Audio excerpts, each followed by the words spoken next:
Hi everyone. I'm sorry that I couldn't be with you today for the meeting, but I appreciate the opportunity to share a little about our plans for the Humanities for the Public Good grant by video. So the grant that we have came out of my sense of working with other programs around the country that lots of schools are coming up with interesting ideas for ways to make the graduate degrees in the humanities a little more capacious in terms of the kinds of careers they're preparing students for. But right now, most of the efforts I've seen function by asking students to do more. So they might send students to the Career Center to find out all the information on their own about job possibilities, and like our wonderful center at the Graduate College. The additive approach tends to add a certificate program or lots of workshops, all of which are very helpful and important, but they're still adding time to degree and added pressure. Peripheral programming, similarly. There's some great programs around the country. You might know that we are a member of another Mellon-funded consortium called Humanities Without Walls that sponsors a 3-week summer school in career diversity that's been very successful. But again, something that students are doing in addition to their regular degree work. So what I would like to experiment with this grant is what I'm calling co-created ecosystems in the humanities.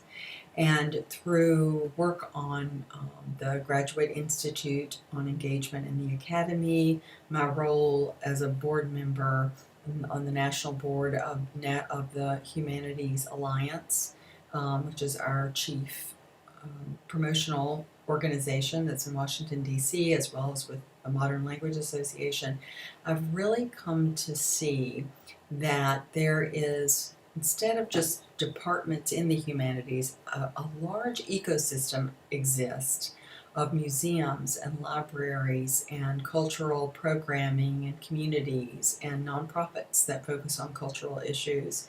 I would even say that that ecosystem extends out into all kinds of businesses now that rely on cultural competencies, that are interested in education for their employees as well as community groups they work with. And so one of the things it seemed to me we could do is to start to learn about the other inhabitants in that ecosystem. We're all deeply connected by roots that we sometimes don't see. And so that to do that and to build that kind of much larger sense of connected, mutually supportive humanities, I think we would start by tracking down all of our alums, our PhD and alums, and by looking at a range of careers where they've landed instead of just focusing on those who are professors. I think co-learning is an incredibly important next step for the university and other universities, where instead of the factionalization of faculty, staff, and sometimes students, and then of leaders in public, we start to bring those groups together and recognize how powerful the expertise is within each area around humanities education and work together. We expect faculty to be prepared to help students with career alternatives when we don't train faculty or offer them opportunities to learn from experts out in the world what translation might be possible between scholarly, deep research and the needs of larger communities. So we really want to build in possibilities for development and professionalization. We also are very interested in finding connections among humanities and other departments, related departments, to see how we might be collaborating with one another more actively, even when budgets and finances and all sorts of other demands tend to push departments apart. And finally, what I'm hearing over and over again when I talk to people in the public sector is that they're looking for graduates with multiple competencies, or they sometimes call them literacies, so that there's actually a lot of excitement about the possibility of having students with deep humanities training, including graduate training, working in other sectors. But to make the leap, students need to know how to translate their work into multimedia formats, how to be great at presenting their ideas, how to read statistics, and be able to talk across different disciplines, even beyond the humanities disciplines. And it's something I think students in the humanities are exceptionally good at when they're encouraged to do that. So why haven't we made these leaps that many of us for a long time have supported? And I think observing and responding to the obstacles is a critical part of the process we'll want to work on in the next few years. Basically, there's a knowledge gap for those of us who have largely worked within the university, within our departments, about what the prospects are out in the larger world for employment.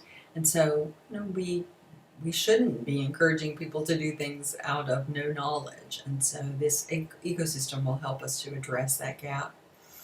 I'm also struck again and again by the power of affect.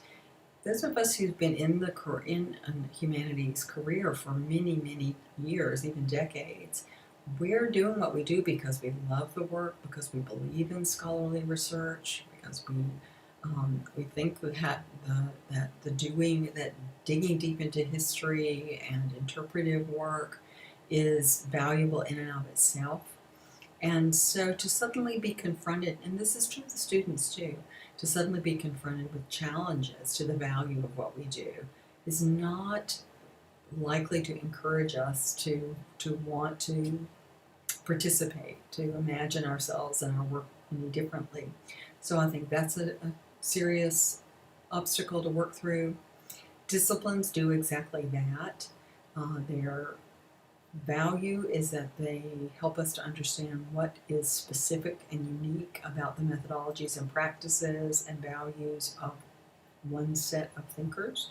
But on the other hand, disciplines can also discipline us in the worst ways by convincing us there is only one way to do things. And I think we're all seeing with the publicly engaged scholarly movement, with the digital humanities movement, we're finding out that it's actually very exciting to do things in multiple ways, including the ways that we have long worked in the forms of publication we've long used.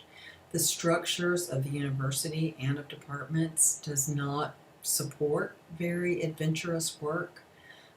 We have funding to provide graduate assistantships for teaching and not much else. And so, it's time, I would say, to step back and say, is teaching the only opportunity for learning that we can offer our students? What are other structures for funding that we could use that would simultaneously benefit the departments, the universities, and give students more diverse experience while they're here with us? The admissions process itself assumes everyone wants to be a professor, and I'm finding more and more often that is not necessarily the case. We create a set of milestones, the comps exam, the dissertation itself, and the parts of the process leading to the dissertation completion that don't leave much room for other forms of experimentation or variation. So there's a lot of room for creativity in our programs now that we're developing new forms of work that still respect the traditions of what we do. That would involve partly experimenting with new practices. Some of you all were probably at the Maren Wood meeting. She's a kind of coach for students who decide to go out on the non-academic job market. And she pointed out to students that if you've been a teacher for several years, you've done hundreds of multimedia presentations. So thinking about what our practices are, how to name those practices and take credit for them, and what other practices that would help students gain experience we might want to develop will be part of the grant. And also just the will to be experimental is critical. So, Humanities for the Public Good is funded by the Andrew W. Mellon Foundation as part of a set of grants they've given to try and encourage departments and universities to experiment with new forms of graduate education. And the grant is housed at the Obermann Center for Advanced Studies. The graduate college will be the home for the new PhD degree, and John Keller has been wonderfully supportive.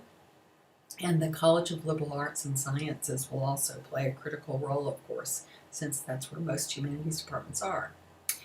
We wrote the grant with a number of assumptions. My starting assumption is that rather than beginning every conversation with anxieties about the crisis, my concern in this historical moment is how desperately the world needs humanities scholars out in every sector. At the same time, the humanities need allies to help us survive as disciplines and sets of beliefs and values and practices. One of the things that has happened in all sorts of fields across the university is that we have moved into such specific, deep areas of specialization. It's hard to even communicate with colleagues in our own departments. And so I hope one of the things that the grant will help us do is recalibrate a bit how to balance depth with a kind of breadth that keeps us in conversation with our colleagues, with students, and with the world beyond our departments, even as we also learn the research skills, the careful reading and study and analysis that are the best of the humanities. The application also builds firmly on the idea of co-learning as a way to expand expertise. And by co-learning, I mean this is an opportunity for faculty, staff who work with graduate students, grad students themselves, and potential employers, all to work together to share a vision of what the humanities can be, to be more attentive to the layers and layers of knowledge that one gains in a graduate program in addition to the area of specialization. And also to create a stronger sense of shared purpose in preparing our graduate students for exciting, valuable, meaningful futures. I think sometimes we've become so anatomized, staff, teaching faculty, research faculty, graduate students themselves. This is an opportunity for us to build an entirely new kind of coalition through co-learning. As the director of the Obermann Center, I've come to really value what I call intellectual Switzerlands. Departments are great; they're just essential as building blocks of the university. Colleges have an important role to play, but there are moments when I've seen the value of asking people to step out of their comfortable environments to work together when they want to be wildly experimental. And it's partly because it helps us to challenge some of our expectations about what norms are. In this case for graduate education, so that by working together outside the structure of departments and even of class explicitly, I think we can do some hard, creative, exciting thinking together. We already have a good start based on the groundwork laid by the NEA, the National Endowment for the Humanities Next Gen grant, led by Judith Pascoe from the English department, around different forms of writing that are valuable to students now in PhD programs. And the other assumption we're working with is one that comes out of the Graduate Institute on Engagement in the Academy, and that is we have a surprising number of students who tell us that they didn't really decide to come to get a PhD out of a desire solely to be a professor. So in response to those people and those assumptions, what we want to do with this grant over 4 years is to design a cross-disciplinary, experiential humanities PhD that is preparing students for diverse careers.